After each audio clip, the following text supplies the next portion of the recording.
She called my paintings ugly, said they embarrassed her, and she threw them out while I slept in the next room.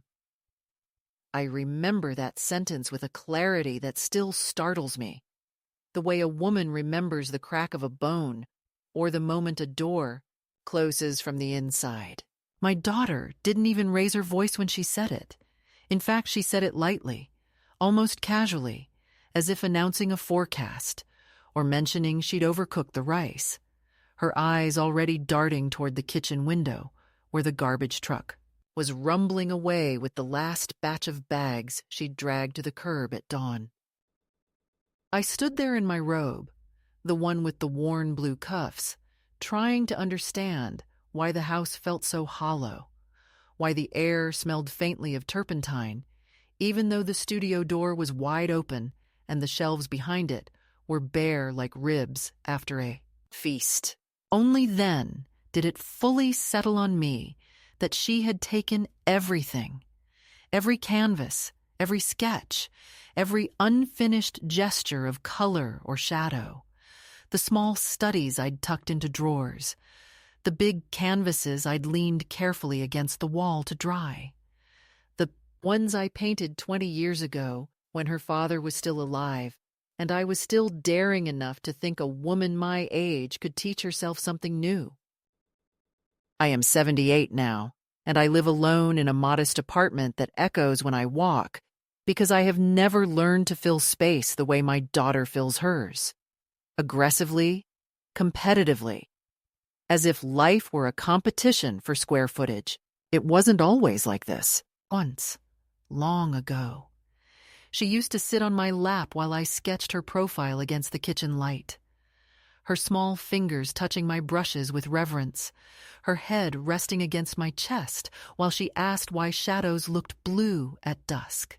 But somewhere along the way, after promotions and renovations and the city's endless pressure to look polished, she decided that art, my art, was a chore, an inconvenience, a sign of aging. She didn't want to manage or explain to her sleek, self-satisfied friends. So when she woke me that morning, telling me that she had decluttered the house for my own good, and that I should be grateful she'd made space where I'd been hoarding the past, I understood that she wasn't talking about mess. She was talking about erasure. I stood by the window watching the garbage truck hiss and groan, its mechanical arm lifting the last container, and I felt something inside me tilt, not break exactly, but shift in a way that made the floor seem further away.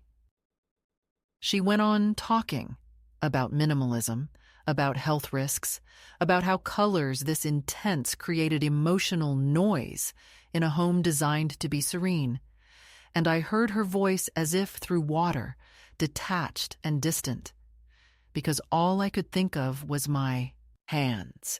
These old hands that had held every brush that shaped those paintings, hands that had washed dishes, braided her hair, stitched hems, signed mortgage checks, held her father's fingers when he died, and now were hanging uselessly by my sides, while she explained why my life's quiet work had become a burden under her roof.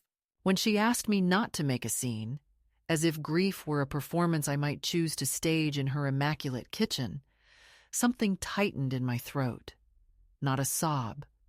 Something lower and older. The ache of a woman who sees the truth of her child for the first time, not because it is new, but because she has finally stopped excusing it.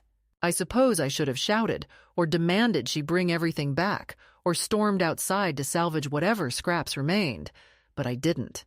I simply pulled out a chair and sat down because the weight of years makes you choose endurance over spectacle. I folded my hands on the table and let her speak, her words rolling over me like a cold, efficient tide. She did not pause to ask if I was hurt, or if I wanted a cup of tea, or even if I might like to sit down somewhere more comfortable. She was too busy explaining that she had, in fact, done me a favor, that I would thank her later, that old people needed clean spaces to avoid confusion. I watched her face, the smooth, determined lines of it, and realized that she truly believed she had been generous. She had convinced herself that she was caring for me by dismantling the last part of my life I could still claim as mine. When she finished speaking, she smiled, a tight, professional smile, the one she saves for realtors and committee chairs, and told me she'd saved one small sketchbook in case I got nostalgic. As if nostalgia were a childish indulgence, like asking for dessert before dinner. I took the sketchbook from her without a word and opened it with fingers that felt suddenly thin. And inside, I found nothing of what I had hoped. No studies, no fragments of ideas I had loved. Nothing except a blank first page and a smear of reddish. Paint on the inside cover from some other piece she must have handled too quickly. It wasn't a keepsake, it was residue. A mistake she'd overlooked while cleaning. I don't know how long I sat there. I remember the refrigerator humming and the way dust drifted lazily through a beam of morning light and the faint ache blooming in my knees. My daughter was already absorbed in her phone again, replying to messages, arranging her day, pacing near the sink with the stiff, clipped steps of someone who prides herself on efficiency. She didn't look at me, not once. That was the moment I understood that I had become an inconvenience to her narrative, something she needed to adjust, reshape, diminish. In her world, success is measured by how seamlessly you hide the parts of your life that don't match the decor. I closed the sketchbook and put it aside. And although I didn't know it then, that morning would become the dividing line between the life I thought I still had and the life I was about to build out of the ruins she created. I didn't cry. I didn't scream. I didn't even ask why she had done it. I simply breathed in, slowly, tasting the metallic edge of the empty air, and felt the first fragile spark of a truth I had long ignored. That sometimes betrayal does not arrive with violence or cruelty, but with a smile, a soft voice, and the quiet confidence of someone who believes she has the right to decide what parts of you deserve to exist. She didn't mean for me to overhear the truth. That was the part that stung the most, because real cruelty rarely announces itself in a raised voice or a dramatic gesture. It seeps out sideways, through a careless remark or a whisper uttered to someone who thinks they're being confided in. My daughter was standing on the porch speaking to one of her friends, one of those quick talkers who always smell of new cars and expensive hair products, and I was just inside the hallway, out of her line of sight, holding the empty mug I'd washed by hand because she'd told me the dishwasher was organized a certain way. I wasn't listening intentionally. I was simply moving slowly, the way women my age do when our bones remind us that we have outlived many things, including our own patience. Her friend asked casually, almost playfully, if I had been upset about the cleanup, and my daughter laughed. A short, dismissive laugh, like the snap of a rubber band. She said, "Oh, God, she didn't notice. She forgets half of what she owns." Honestly, it was time. Those paintings looked like something you'd find at a thrift store. They both laughed then, certain I wasn't close enough to hear, certain that age had dulled not only my relevance but my senses. I stood there in the dim hallway, the mug still warm between my palms, and felt the floor shift beneath me the way it does when an elevator moves before you're ready. That single sentence, she didn't notice, echoed in my chest like a hollow knock on a thin wall. It was untrue, of course. I noticed everything, every empty corner, every stripped nail where a canvas used to hang, every faint rectangular patch on the wall where sunlight had once warmed one of my landscapes. But the lie wasn't what broke me. It was the certainty with which she said it, the confidence of someone rewriting history while the person who lived it stood just a few feet away. I didn't confront her, not then, not when her friend left and she walked back into the kitchen humming as if the day were bright and uncomplicated. Instead, I made tea because I needed something to do with my hands, something to anchor me to the moment, rather than drift into the past, where I still believed she saw me as more than a faded accessory to her curated world. She asked if I wanted to join her for errands, her tone bright, efficient, unbothered, and I told her no, that I would stay home and rest. She nodded quickly, too quickly, relieved more than disappointed, and within minutes the door closed behind her, leaving me alone in the house she had stripped of my presence. I walked slowly through each room, touching door frames, windowsills, the edges of tables, anything that still felt real beneath my fingertips. When I reached the garage, the faint smell of cardboard and dust told me the truth before I saw it with my eyes. There were 3 boxes stacked against the wall, each neatly labeled with black marker. Donation. Misk. Inside them, I found things she had taken from me long before she touched the paintings. A ceramic vase I made in my 30s during a class I took to feel less lonely after my husband died. A jar of brushes with the handle smoothed from decades of use. A small wooden palette that still held the faint ghost of burnt sienna in its grain. These were not clutter. They were my life, condensed and flattened into someone else's definition of miscellaneous. I sat on an overturned bucket, the concrete floor cold beneath my slippers, and let myself feel something I had avoided for years, the sharp, unmistakable knowledge that my daughter did not see me. Not my history, not my work, not the years of quiet effort that shaped the person I had become after widowhood left me in unfamiliar silence. She saw duty where there was devotion, inconvenience where there was offering, clutter where there was creation.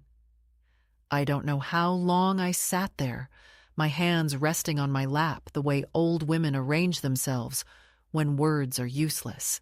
I only remember that the garage door rattled in the wind, sending a faint tremor through the floor, and that tremor seemed to travel through me, as if shaking loose a truth I had kept buried.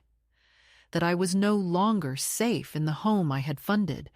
No longer welcome in the life I had poured so much of myself into. When she returned later that afternoon, cheerful and brisk, she told me she had signed us up for a decluttering challenge, the kind people post about online to show how responsible and balanced they are. She said we'd tackle the sentimental items next, and I felt a coldness in my spine, a slow, creeping dread that had nothing to do with objects and everything to do with the quiet violence of being erased. That night, while she slept soundly in her renovated bedroom with its lavender diffuser and its perfectly folded linens, I sat at the kitchen table with the lights off, staring at the backyard where the garbage cans sat lined up like mute witnesses. I thought about retrieving the bags, tearing them open, rescuing whatever pieces of myself might still be inside, but I knew they were gone, taken by the truck that roared down the street each morning at 6, swallowing everything without ceremony. The betrayal wasn't in the act alone. It was in the finality of it, the certainty that she had made decisions about my life without me, the way someone might rearrange furniture in a guest house or dispose of a stranger's abandoned belongings. The next morning, I found a note on the table in her looping, rushed handwriting. Going to brunch. Back in the afternoon, left healthy snacks for you. Healthy snacks. As if sorrow could be managed with sliced apples and a cup of yogurt. I sat down, the chair creaking softly, and realized that my life had narrowed into a shape she found manageable. a shape with no edges sharp enough to disturb her balance. And that was the moment. Quiet, almost unremarkable to anyone who didn't inhabit my skin. When something in me hardened, not in anger, but in clarity. I looked around that spotless kitchen, at the countertops that had never held a canvas, at the walls where she refused to hang anything that didn't match her palette, at the empty spaces where my work had once lived. And I understood fully, deeply, painfully that I could not stay, not because I was unwelcome, but because I was disappearing. And it is a dangerous thing for a woman of my age to vanish inside the life of someone who believes she knows better. The catalyst was not the loss of my paintings, though that loss would echo through me for weeks. The catalyst was hearing her voice declare my blindness, my forgetfulness, my irrelevance, as if she were narrating a documentary about a distant relative. In that moment, I knew I had to reclaim something: dignity, autonomy, perhaps even the remnants of my art, before she swept away the last pieces of me she hadn't yet decided were unnecessary. I didn't leave her house right away, not because I believed anything would change, but because a lifetime of habit makes a mother linger even after the door has already closed on her. For days afterward, I moved through those rooms like a guest overstaying her welcome, careful with my footsteps, quiet with my thoughts, avoiding the corners where my paintings used to stand, avoiding the windows that showed the driveway where the garbage truck had taken the last physical evidence of my imagination. My daughter began to treat me like a task she needed to minimize, a calendar entry she could shift around in her phone between meetings and Pilates classes. She spoke to me with bright efficiency, offering updates about her schedule even though none of them required my presence or input, as if she were reminding herself that I was a variable to be managed rather than a human being who had once rocked her. To sleep on nights when the world felt too big for her little lungs. She would tell me, without looking up from her laptop, that she needed some space to regroup, or that she had a lot on her plate, or that it might be more comfortable for both of us if I spent more time outside, maybe walking in the neighborhood, or reading in the park. There was no malice in her voice, not the sharp kind at least.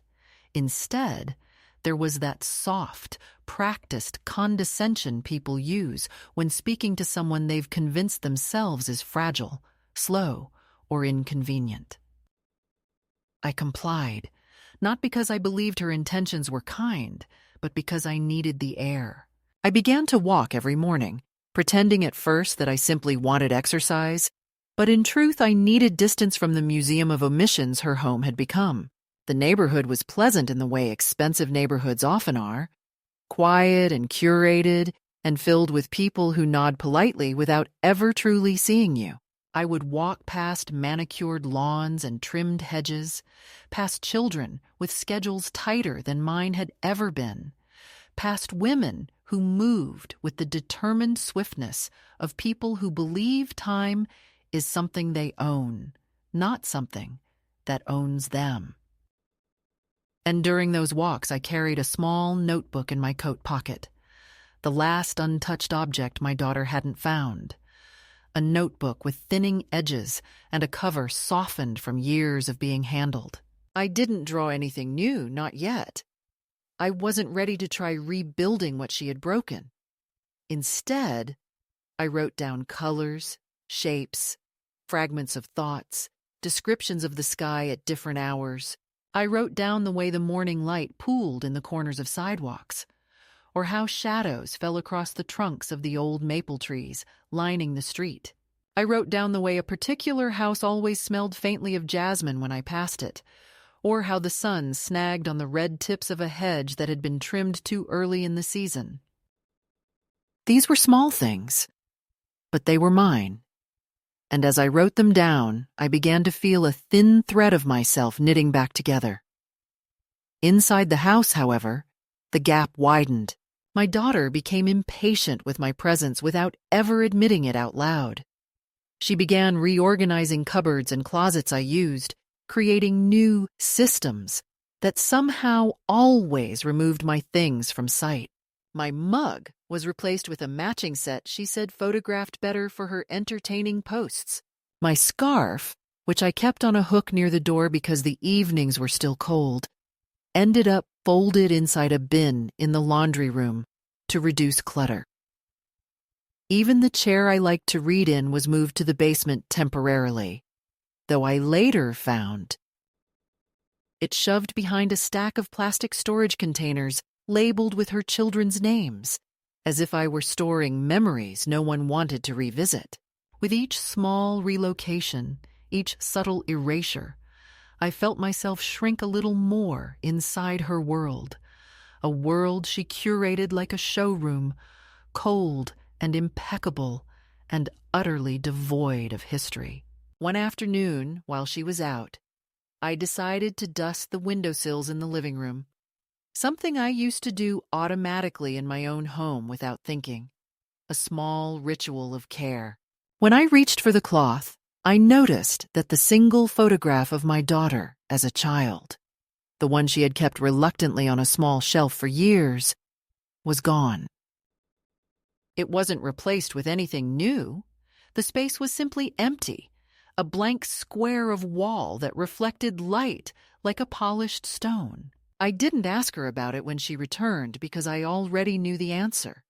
She had decided that it no longer fit the aesthetic she was chasing, that warm memories cluttered her clean lines and neutral tones.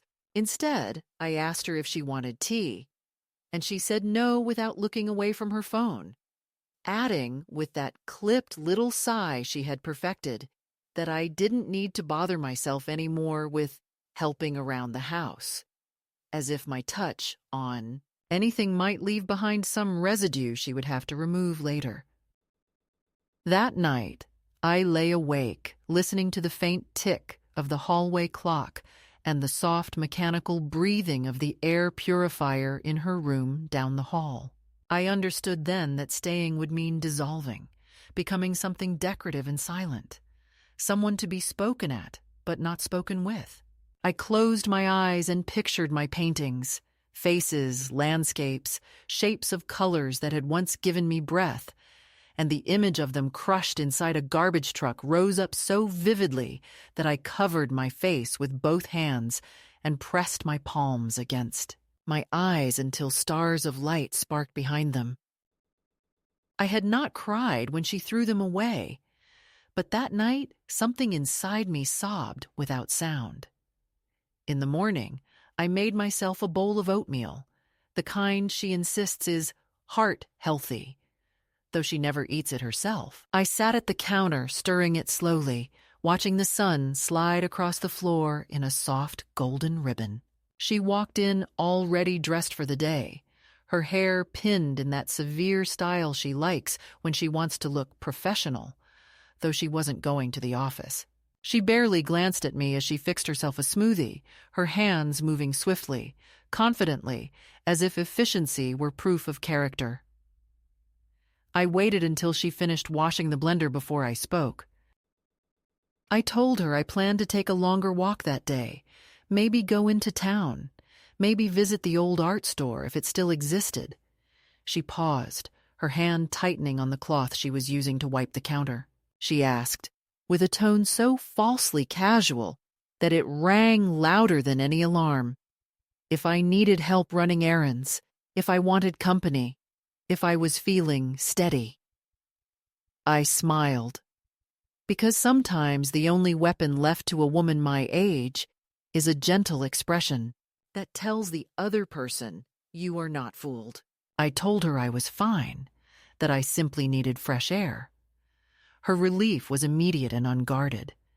She exhaled quickly, turning her back to me so I wouldn't see how deeply she wanted the house to herself.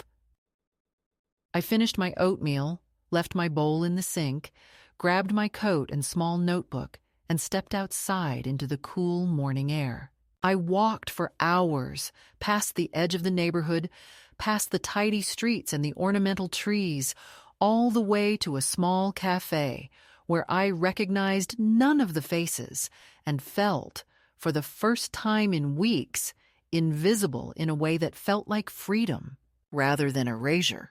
I sat at a small table near the window and wrote for nearly an hour, letting the words spill out of me without structure or purpose, simply to remind myself that I still had a voice. At some point, I realized that if I stayed in my daughter's house any longer, that voice would fade until it was nothing but an echo. When I finally returned, the house was empty again, but something new sat on the counter. A printed article about assisted living, folded neatly beside a list of pros and cons in my daughter's handwriting. She hadn't left it for me to see. She had forgotten to hide it. That page, innocently left behind like a breadcrumb, told me everything I needed to know about what the future would look like if I didn't choose another path.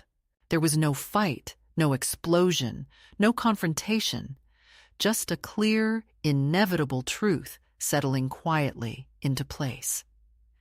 If I didn't leave soon, she would decide where I went next, the way she had decided what parts of me were worth keeping.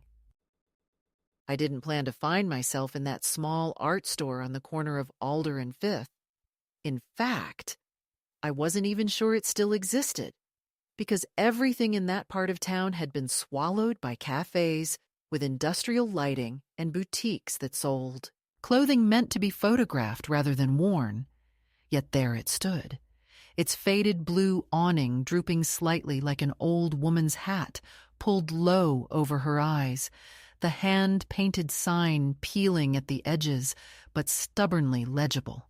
I pushed the door open, and the tiny bell above it chimed with a sincerity that felt out of place in a world that had forgotten the sweetness of small sounds.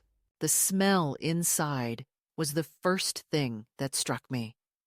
A mix of dust, paper, linseed oil, and something earthy that reminded me of the back room of the community center, where I took my very first painting class at 56, the year after my husband died, when everyone expected me to shrink into widowhood, but instead I found myself buying cheap brushes and tubes of color as if they were provisions for a journey only I knew I was taking.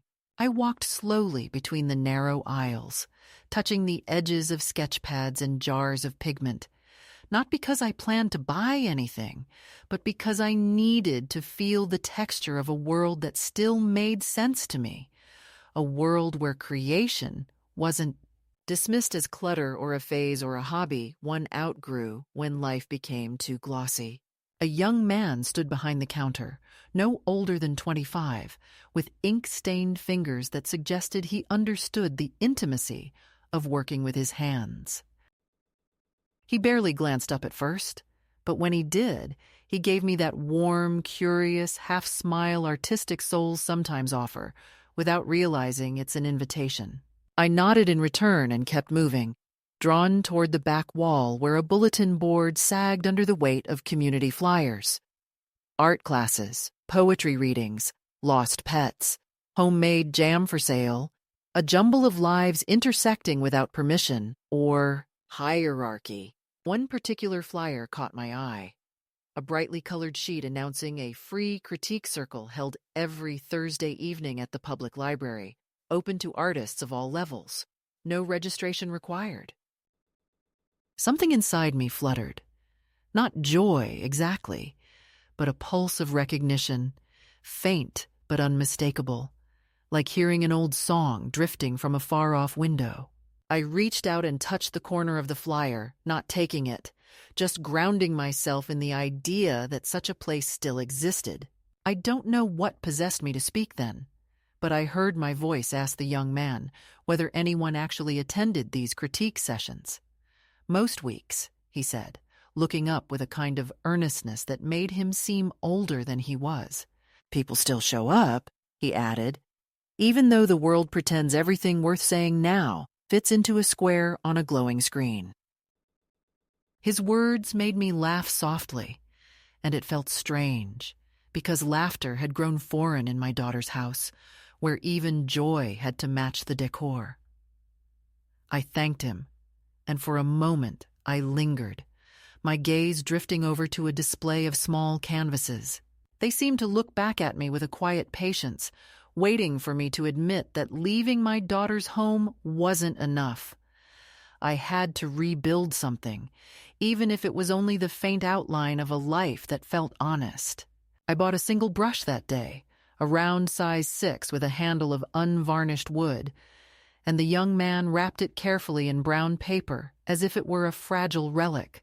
When he handed it to me, our fingers touched briefly, and in that small exchange I felt a spark of something like permission, or maybe it was simply possibility. On my way back, I stopped at a bench outside the library and sat in the weak afternoon sun, holding the package in my lap as if it were a letter from a forgotten version of myself. I unwrapped it slowly, letting the paper fall into soft folds beside me, and ran my thumb along the smooth wood of the brush, feeling the weight of it settle into my palm. It was nothing, really, an inexpensive tool, but it was also everything, because it was the first object connected to my art that I had chosen since my daughter erased the evidence of my existence from her home. It was a declaration made in silence. I was not finished. I don't know how long I sat there, but eventually I became aware of the sound of footsteps and the murmur of children spilling out of the library doors. A little girl with pigtails pointed at the brush in my hand and asked her mother if I was an artist, and the mother smiled politely, tugging her daughter along before I could answer. But the question lingered, echoing in the quiet spaces between my ribs. Was I an artist? I had never dared to claim the word aloud, not even when I filled notebooks with charcoal sketches late into the night, not even when my husband once told me my landscapes looked like memories he had forgotten to have. My daughter certainly never used the word.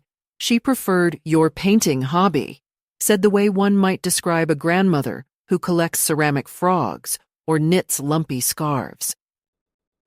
But now, sitting alone with that brush, I felt the whisper of a truth I had denied for decades, a truth that rose slowly, like light creeping over the mountains at dawn.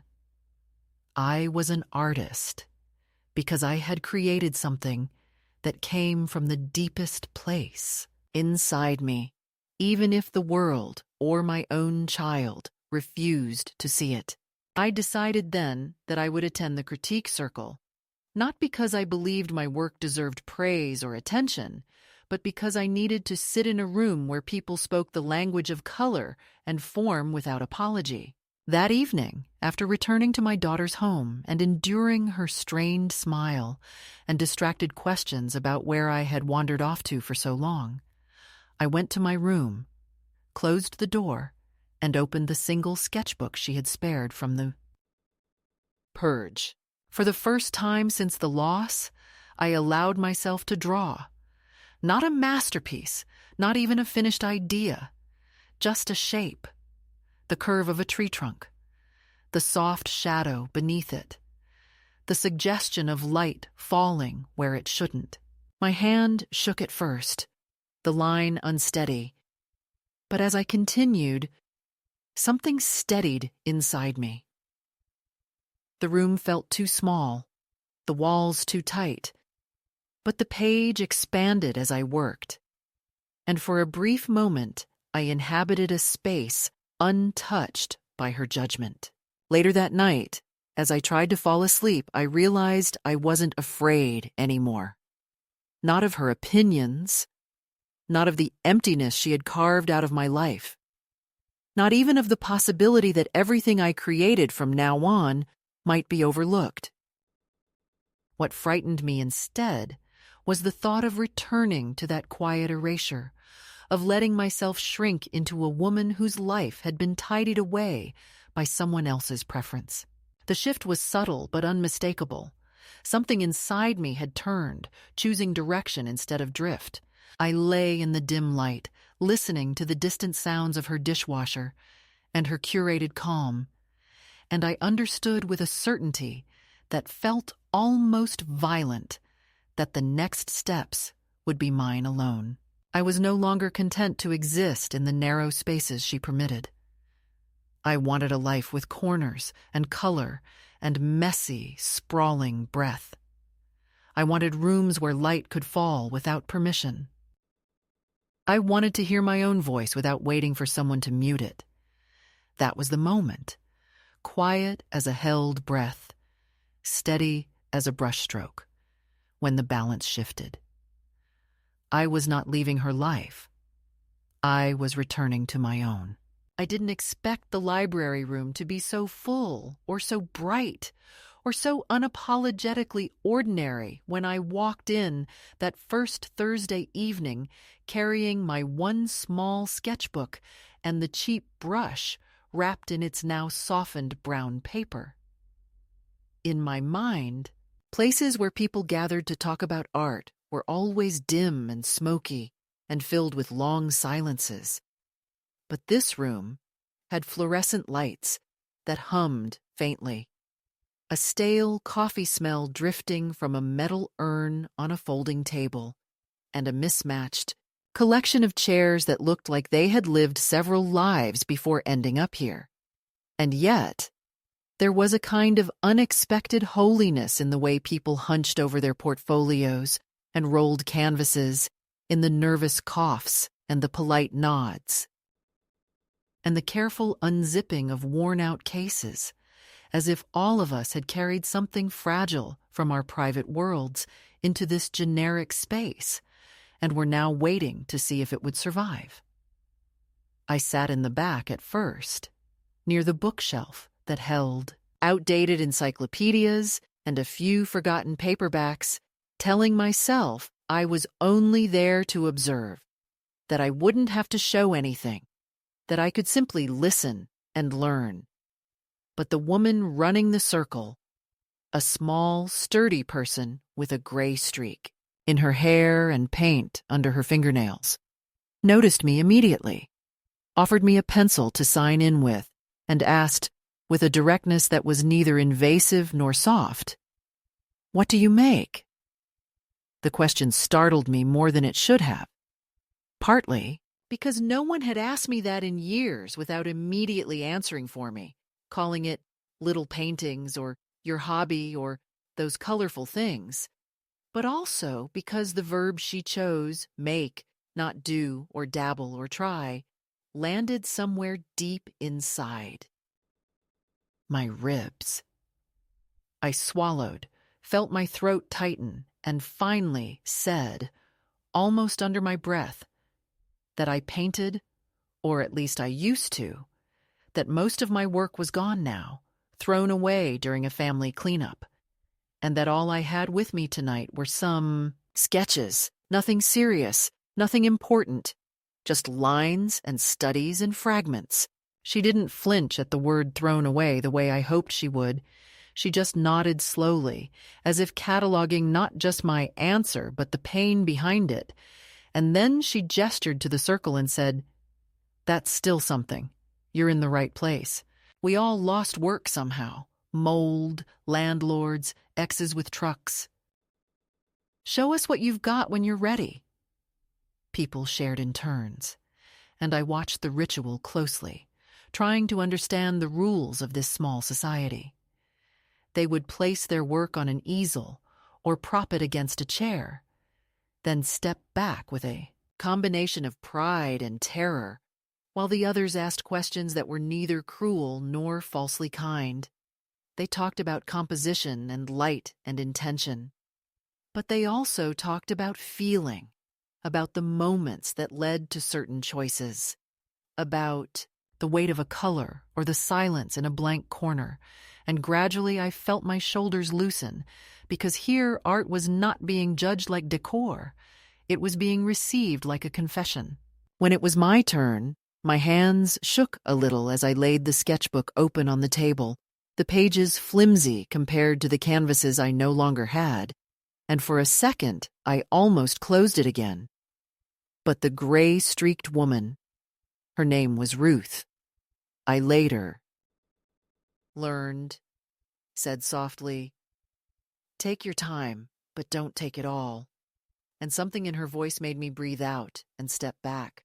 The room bent over my work, not dramatically, just a gentle leaning forward, and I watched strangers trace the lines of trees and faces I had drawn from memory, landscapes that no longer existed except in my mind, and now on that cheap paper. Someone said they liked the way I suggested light without filling in all the details. Someone else remarked on how my spaces felt lived in, like places someone had loved and left, and I felt a strange mixture of pride and grief, because these were exactly the qualities my daughter had dismissed as messy and unfinished. When a man with round glasses and ink-stained hands frowned thoughtfully at one of the pages and said, "You know, this reminds me of a piece I saw online the other day. Something from a local charity auction. The brushwork is different, but there's a similar mood." I felt my stomach twist, a sudden, irrational fear that he was about to conjure one of my dead paintings from the digital graveyard. He pulled out his phone, scrolled with the distracted intensity of someone accustomed to sifting through the world with his thumb, and then stopped, tilting the screen toward Ruth. "Here," he said. "See how the shadows almost hold the figures in place? It's clumsy in spots, but there's something there." I stepped closer before I could stop myself, my eyes drawn to the small, grainy image of a painting leaned against a folding table at what looked like a garage sale, a handwritten sign in front of it that read $5 or best offer. And for a moment, the room spun because I recognized the piece instantly. It was one of mine, not a masterpiece, just a midwinter street scene I had painted maybe 10, 12 years ago, experimenting with muted tones and the way snow absorbs sound. A canvas I had loved quietly, the way one loves a flawed child who never quite fits in, but still carries a piece of your heart. I saw my signature in the bottom corner, small and cautious, and then I saw a second image. Apparently the painting had done the rounds online, showing the same canvas now hanging crookedly on a wall behind a stack of mismatched chairs in some thrifty store, a price tag dangling from the frame like a joke. I must have made a sound, because Ruth looked at me quickly and asked if I was all right, and I heard myself say, in a voice that did not sound like mine, "That's my work." The man with the phone blinked, then peered closer at the screen, then at my face, and then back at the sketchbook in front of him. "Seriously?" he asked, not doubting me exactly, more like he was stunned by the collision of worlds. I nodded, my mouth suddenly dry, and pointed at the small, uneven loops of my name in the corner of the photographed painting. "That's my signature. My daughter must have put it out in a sale or donation pile when she cleared the house." The room went quiet, in that peculiar way groups fall silent when they realize the conversation has wandered into territory that matters. Someone muttered something about people not knowing what they have. Someone else made a soft, angry noise under their breath. But Ruth just looked at me with an expression that was neither pity nor shock, more like recognition. The way one survivor acknowledges another.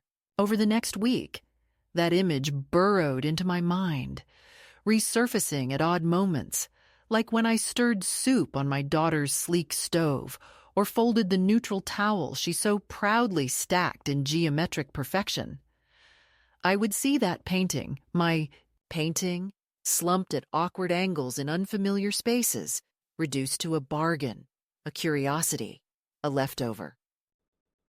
My daughter continued her campaign of gentle displacement, leaving new brochures about senior communities on the kitchen table, suggesting I think about places with more support, asking me if long walks weren't too tiring at my age, her voice always wrapped in the soft cotton of concern. But now there was a difference inside me. Every time she moved something of mine out of sight, I saw that photograph again. The proof that my work had not simply vanished, but had been set adrift, subjected to the indifferent currents of other people's judgments and purchases. It might have ended there, a small humiliation folded into a larger betrayal, if not for the fact that several weeks later, when I returned to the art store to buy more paper, the young man at the counter recognized me and said, with an odd mix of excitement and caution, that there had been some chatter online about that garage sale painting, that someone with a small gallery had picked it up for almost nothing and then posted about discovering an overlooked local artist, and that a curator from a regional museum had left a comment asking if anyone knew how to contact the painter. He told me all this in a rush, as if afraid the news would evaporate if he spoke too slowly, and I stood there clutching my roll of paper, feeling the world tilt in the opposite direction this time, not downward into erasure, but sideways into something that felt suspiciously like possibility.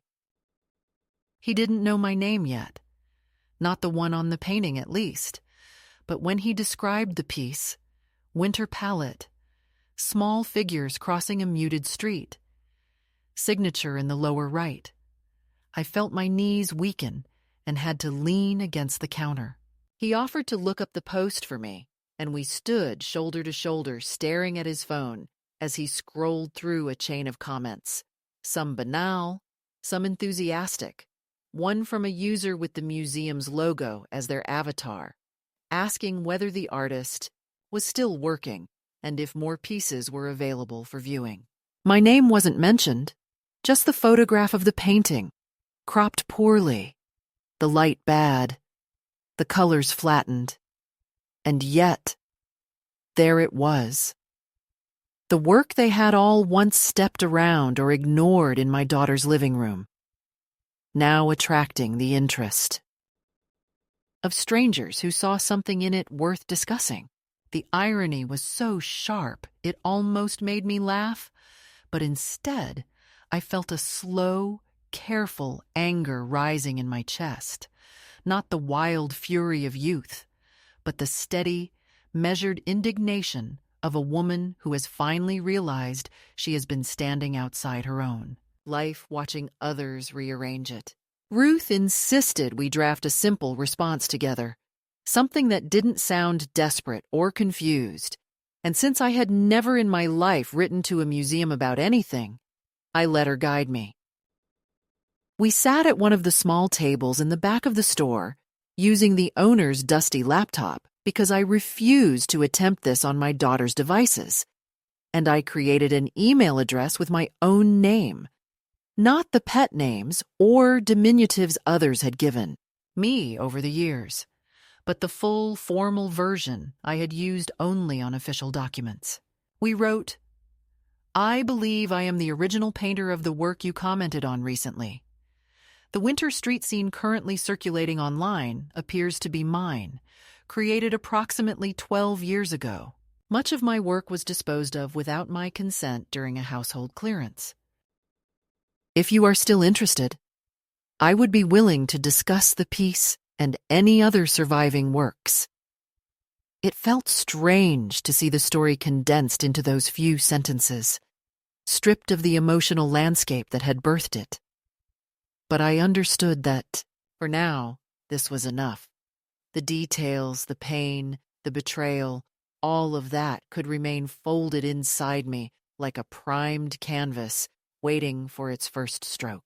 Days passed before I heard back, enough time for doubt to creep in, for me to wonder whether I had imagined their interest, whether perhaps they had moved on to some younger, more marketable discovery, or whether my work, when seen more closely, would reveal itself as unremarkable. During those days, my daughter intensified her subtle campaign, as if she sensed a shift but couldn't identify its source. She began commenting more frequently on my forgetfulness, on the way I repeated stories, on how I misplaced my keys, ignoring the fact that the only times I did so were when she interrupted me halfway through a task to ask if I was feeling clear. She asked if I had considered giving her power of attorney, just in case, suggested that it would make things easier if anything happened to me. And when I hesitated, she smiled with that tired, patient expression people reserve for stubborn children and said we didn't need to do it right away, but we should think about it. Then one morning, while she was out, the email arrived. The museum curator wrote with a formal politeness that still managed to vibrate with subdued excitement. They had seen the painting at the small gallery, had been struck by its emotional resonance and narrative restraint, and had begun researching the artist, only to find no record anywhere. They asked if I could provide proof of authorship, sketches, photographs, anything that connected me to the work, and whether I had more pieces in a similar style. My hands trembled so violently as I read the message that I had to sit down at the edge of the bed, the laptop balanced on my knees, the words blurring slightly through the moisture gathering in my eyes. Proof. The word struck me as cruelly ironic, because my daughter had spent the last year methodically removing every proof of my work, as if erasing the evidence might retroactively erase the fact that I had ever dared to create. But I was not entirely empty-handed. I still had the sketchbooks she had missed, the photographs on my old phone of my living room walls before she redecorated them, the snapshots I had taken of canvases leaning against chairs in that old house I gave up to move in with her. Ruth helped me gather them, one by one, scanning and attaching and labeling each image with dates approximated as best as memory allowed. We documented not only the winter street scene, but also other works that had once hung beside it. A kitchen interior at dusk, a woman's hands kneading dough, a chair left pulled out at a table long after the sitter had gone. As we assembled the files, I felt an odd sense of reclamation, as if with each image I was retrieving a shard of myself from the landfill where my daughter had tossed it. I knew I had to tell my daughter something eventually, because any serious conversation with the museum would require clarity about ownership and rights, and my name was still on the deed of this house, my account still the source of some of our bills. My presence still a legal reality she preferred not to think about. But I also knew that if I told her too soon, before anything was certain, she would do what she always did: minimize, redirect, control.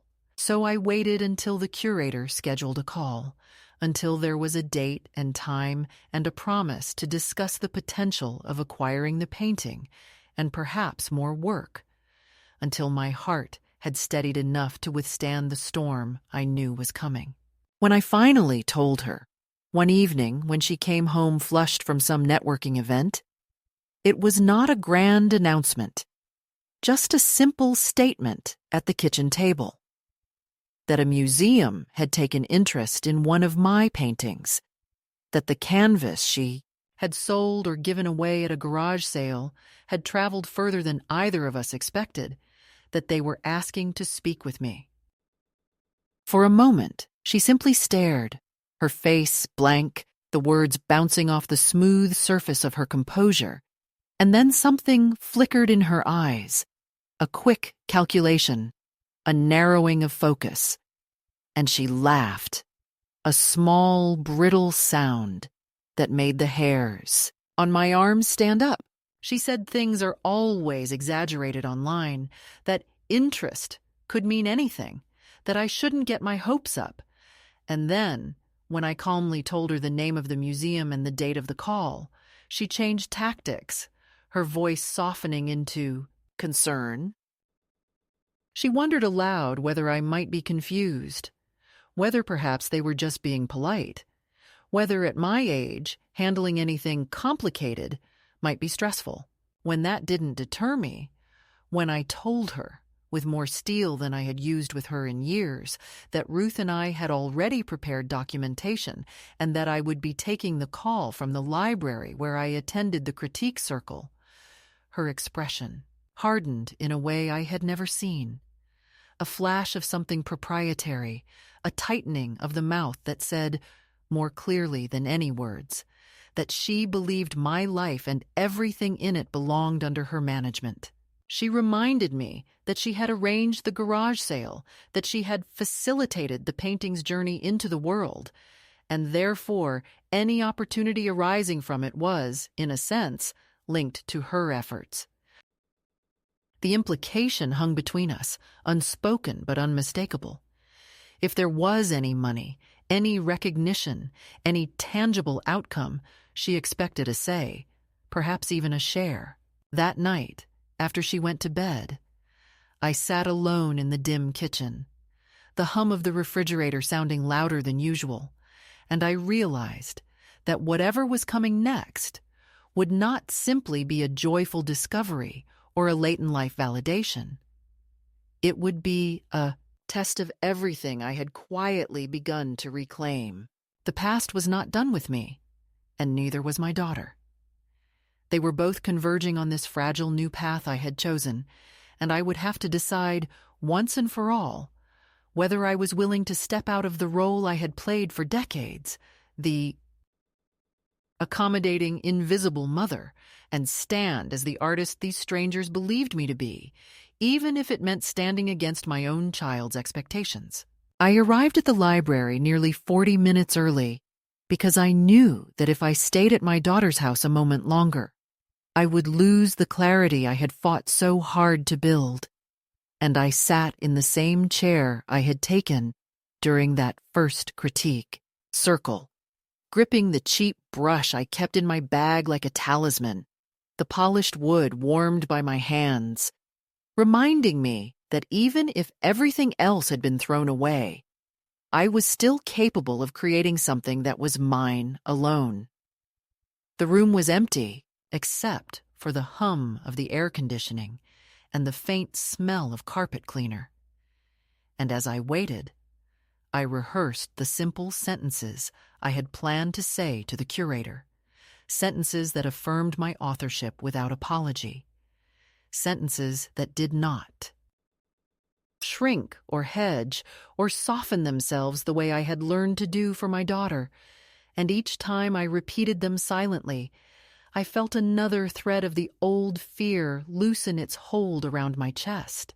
When the time for the call finally came, and the small laptop screen lit up with the museum's logo, before the curator's face appeared, a middle-aged woman with sharp eyes and a surprisingly gentle mouth, I felt a strange calm settle over me, the kind that comes when a person has already endured the worst and knows the only thing left is to step forward. She greeted me with a warmth that felt genuine, not exaggerated or performative, and she spoke of the painting with a seriousness that made me swallow hard. She described the emotional restraint she had seen in it, the way the winter palette suggested a narrative beneath the surface, the suggestion of solitude and resilience woven into the street's muted tones, and as she spoke, I felt something ignite inside me, a recognition that my work, my quiet, private, untrained work, had communicated something I had never had the courage to say aloud. She asked questions about technique and intention, about the other pieces that once accompanied it, about the years I spent painting without exhibition or audience. And I answered slowly, carefully, not because I was unsure, but because I was savoring the sensation of being asked, being heard, being believed. At the end of the call, after she reviewed the photographs Ruth and I had scanned, after she confirmed that the signature and stylistic lineage were undeniably mine, She said the words I never imagined I would hear in the last chapter of my life. The museum was formally interested in acquiring the painting, and depending on both provenance and negotiation with the gallery that currently held it, they wanted to discuss the possibility of purchasing it outright at a high valuation. The silence that followed her statement pulsed in my ears, and my eyes blurred, not with disbelief, but with a grief so deep I thought it might unmake me, because the version of myself who had painted those canvases had once dreamed of nothing more than being allowed to take up even the smallest inch of space in the world. And now, after decades of being dismissed, reduced, and tidied away, that wish was being granted not through flattery or pity, but through the quiet respect of someone who saw value where my own daughter had seen waste. I thanked her with a steadiness that surprised both of us, and when the call ended, I sat in the empty room staring at the blank screen, breathing slowly until the edges of the moment softened enough for me to move. I knew then that something irreversible had happened, something that would force everything else in my life to reorder itself. And yet I also understood that I had one last step to take before claiming this new direction fully. I needed to speak to my daughter, not to ask permission, not to plead, not to negotiate, but to declare the truth she had spent years refusing to see.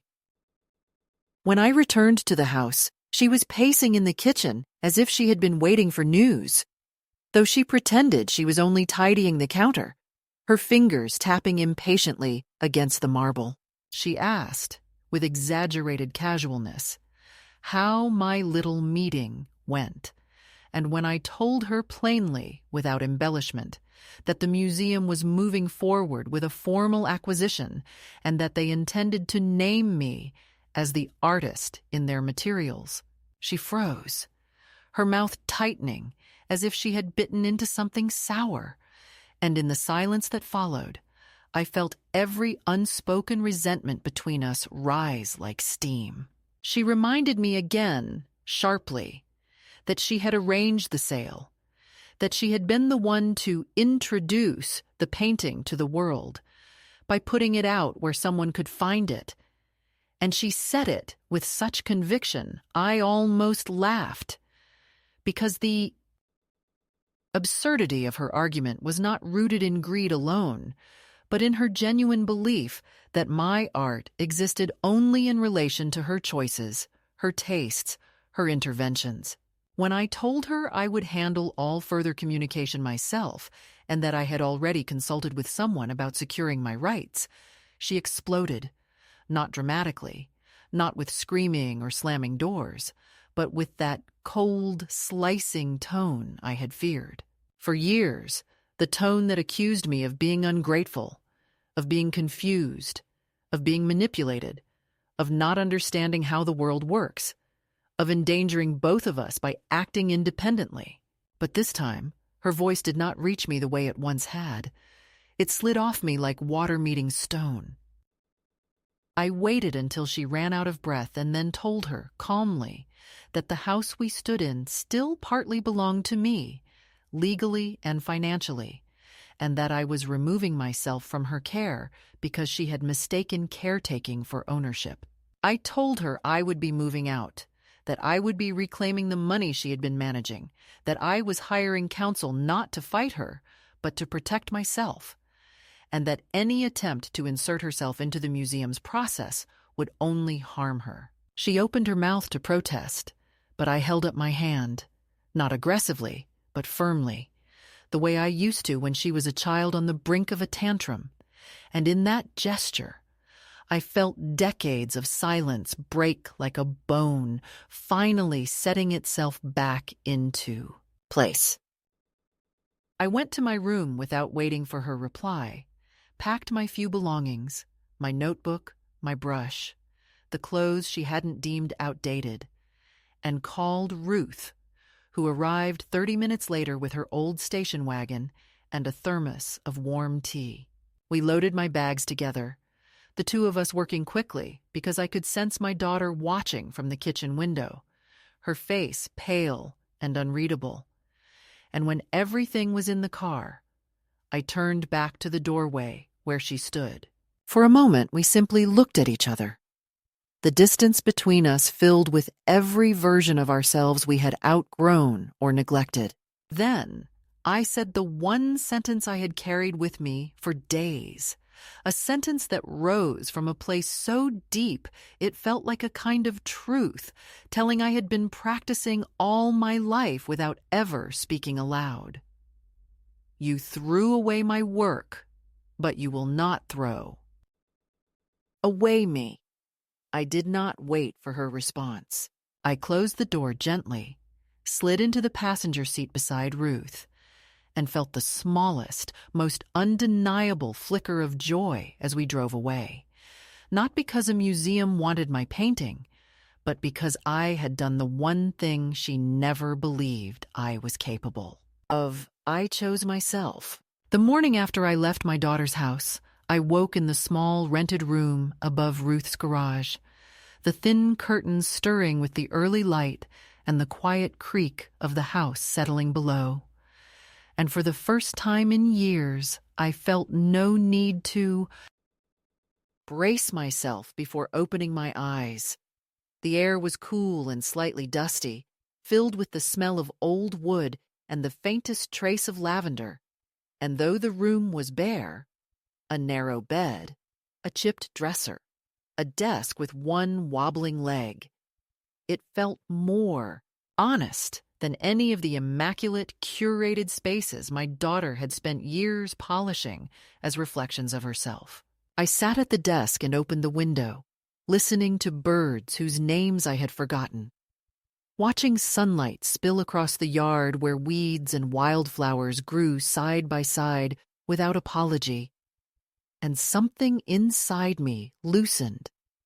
A knot I had carried so long it had begun to feel like part of my spine.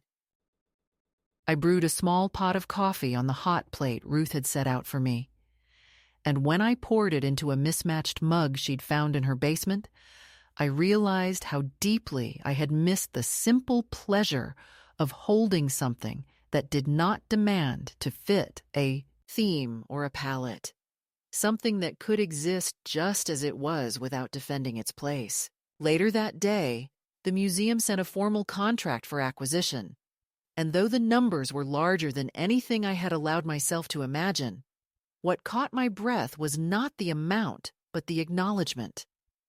My name typed carefully, correctly, without diminishment or decorative quotation marks, without the hesitation I had grown used to in voices that tried to talk around the fact that an old woman could create something valuable. I read the document 3 times, then a 4th, not out of doubt, but because I wanted to absorb every detail as proof that the world was larger, stranger, and more generous than the one my daughter had tried to confine me within. When I signed it, my hand did not shake. The pen glided across the paper with the sureness of someone finally speaking in her own language. The gallery agreed to release the painting once compensation was arranged, and the museum scheduled an appointment for me to visit their conservation room, to speak with the curator again, to answer questions about context and process, and perhaps to begin discussing a small exhibition of surviving works if any others turned up. In the evenings, after Ruth came home from her shift and made us a simple dinner, we would sit together at her kitchen table with its mismatched chairs and fading tablecloth, and she would ask about the early years of my painting, about the landscapes I made when my husband was alive, about the colors that had once frightened me, or the brushes I preferred when working on larger canvases. And as I spoke, I realized how much I had wanted someone to ask, someone to make space for the story, rather than smoothing it away with the impatient sweep of someone who finds history inconvenient. I told Ruth everything, not just the technical parts, but the secret ones. The way painting had been the only place where grief did not terrify me. The way color had carried me through sleepless nights after my husband's death. The way the act of creating had allowed me to stay present in a world that often felt too sharp, too loud, too indifferent. She listened the way a good artist listens, without rushing, without trying to translate my experiences into her own, without the need to turn my memories into self-improvement slogans. She simply let them be, and in that quiet acceptance, something inside me healed. I rented a small studio space downtown. Nothing elegant, just a room with a cracked window and a stubborn radiator. But the light in the afternoons fell through the glass in wide, soft bands that made the dust glow like particles of possibility. And the first time I set up my easel there, I felt my throat tighten with a kind of gratitude I had not known I still possessed. I unpacked the few supplies I had managed to carry with me and bought new ones slowly, piece by piece, never rushing the process because I wanted each item to feel earned, chosen, unshadowed by anyone else's opinions. When I dipped my brush into paint for the first time since the purge, the scent of linseed oil rose around me like a forgotten lullaby. And with one long, steady stroke across the blank canvas, I understood that I had not come to this room to rebuild the past. I had come to claim the future that had waited patiently for me to stop apologizing for taking up space. My daughter sent messages, some furious, some pleading, some coded in artificial sweetness, each one circling the same point: that she had acted in my best interest, that she had been overwhelmed, that she had only wanted order, that I had misunderstood her, that she hoped I would come to my senses and return home where I would be safe. I answered none of them, not out of spite, but because I had learned, finally, that silence can be a boundary as strong as any lock. One afternoon, she left a voicemail in which her voice broke halfway through, the crack genuine enough to make my hand tremble. But even then, I did not call back. Love does not obligate surrender, and grief does not require return. I would speak to her again someday, perhaps, when the air between us had thinned enough for truth to move through it, but not now, not when I was still learning to breathe without restriction. The museum confirmed the acquisition publicly 2 months later, and though my name appeared only in the small print at the bottom of a press release, I printed the announcement and pinned it to the studio wall, not as proof to others, but as a quiet promise to myself. One of the young assistants asked if I might contribute a brief artist's note for their internal archive, just a paragraph or two about my intentions while painting the winter street scene. And though I hesitated at first, not wanting to reduce the piece to a tidy explanation, I eventually wrote a few lines about solitude, resilience, and the strange, redemptive ways ordinary moments can anchor a life. I ended the note with a sentence that seemed to come from somewhere outside me, a sentence that surprised me with its steadiness. The world will try to diminish you, but that is not the same as disappearing. Sometimes, when I leave the studio late, in the evening, and walk home through the soft hum of the city, I think about the women who will pass through whatever small exhibition the museum might one day assemble from my work. Women who have spent their lives being labeled as burdens, as sentimental, as outdated, as clutter in the corners of other people's ambitions, and I imagine one of them standing before my painting, seeing not art or technique, but recognition, understanding that she is not alone in having been dismissed, and I hope she feels even for a moment the quiet permission I was denied for so long. If she does, if even one woman finds her reflection softened into dignity through these colors that once lived only in my silence, then everything that was lost will have found its way home in another form, and that is enough for me.